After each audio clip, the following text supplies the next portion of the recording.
So the other thing I wanted to talk about is the NBA playoffs. They're finally back. They come back every year. April, here we are, April in the D. And Detroit got to the 60 win mark. This is the first time the Detroit Pistons have won 60 games in 20 years. 20 years. And before, the naysayers might say, well, Cade Cunningham really did a number for them. Yeah, well, they got to 60 wins when Cade Cunningham went down. I mean, obviously, they got that 60th win on the last game of the year Cade Cunningham was playing. A chunk of those games, there was no Cade Cunningham. I don't know how it's not unanimous that JB Bickerstaff is the coach of the year, because as much as Joe Mazzulla out in Boston, as well as he has done, JB Bickerstaff took a team that last year was they were the sixth seed I think they were the sixth seed or the fifth seed. And that team didn't have any, I would say, mega splash moves. They didn't do what the Rockets did, right? And go out and get Kevin Durant. They didn't have a Luka Doncic fall into their lap like the Lakers. No, they made some ancillary or seemingly ancillary moves. They bring in Duncan Robinson.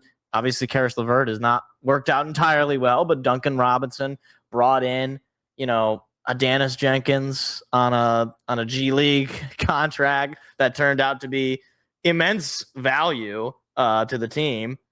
And now the team is the number one team in the Eastern Conference. And lest we think that, the Pistons are just a bunch of tryhards. And you know what? As far as I'm concerned, let's say they are just a bunch of tryhards. Who cares? Like, who the hell cares? They're winning. If they're trying hard and that's what's beating these other teams in the Eastern Conference, fine. Then we'll just beat them. we'll just walk into the Eastern Conference Finals or walk into the NBA Finals, and maybe we're just crazy enough to win it all. The other thing to contend with is Cade Cunningham, despite having a collapsed lung, and that's what took him out, he hadn't missed a step. There's no change in his play. He came back. It was as if he didn't miss any time. So I feel incredibly high on the Pistons coming out of the East. I really do. I mean, when I look at the rest of right now the play-in games are going on. I don't really know what's going on with those in particular, but you got Charlotte and Miami, and you got Philadelphia and Orlando. One of those four teams is going to play the Pistons in the first round. Let me ask you something. 7 games set. Do you believe any of those teams is going to get 4 wins before Detroit does? No. No. The Pistons have beaten those teams. They've rocked those teams.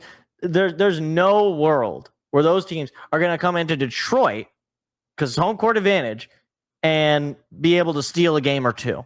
It's just not happening.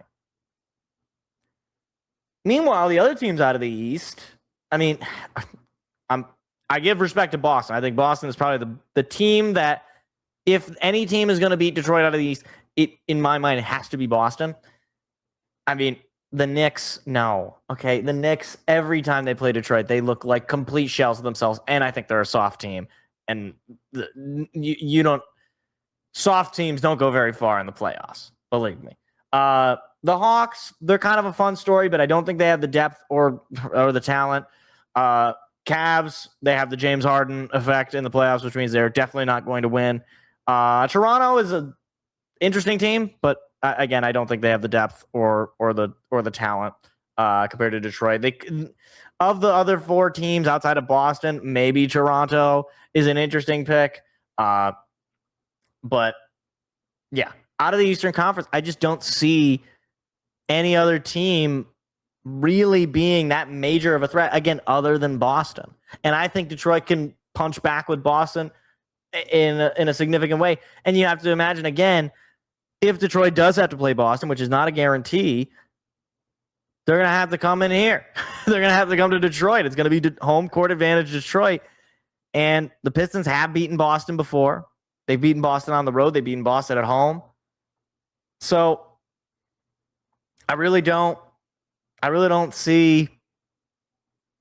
In my mind, I think the Pistons are the floor this offseason. The floor this postseason has to be Eastern Conference Finals. If you lose out of the first round, that's just unacceptable. But if you can get yourself in to the Eastern Conference Finals, everything beyond that is just icing on the cake. And I know, like, what some people will say is, well, shouldn't you want more? Of course I want more, but I'm realistic. Okay? I mean, again, this is a Pistons team that, they're still very young. Okay? This is only their second year with this group, with this core of guys going to the playoffs. But, there's a part of me that thinks, okay, Jalen Duren, an extra year of playoff experience. Cade Cunningham going into the playoffs with another year of experience and an MVP caliber season. Dennis Jenkins emerging as a legitimate backup guard and a shooting threat. You didn't have a Duncan Robinson last year. I mean, you had Beasley, but he wasn't paying his rent, and that might have affected his play. Let's just be honest with ourselves. So, yeah, I'm really high on the Pistons out of the Eastern Conference, and I think all Pistons fans should be. And I think I am as hyped up for these playoffs as I have ever been for the NBA playoffs in, well, like a very long time. Okay. Last year was fun, but now I'm like antsy. I'm like, here we go. We can do this. We can win the NBA championship. We really can. I think it's possible. So let's just go out there and shock the world. Hey, YouTube, if you like clips like that, hit the like, hit the subscribe button. We've got live shows every Tuesday night. Hope to see you there.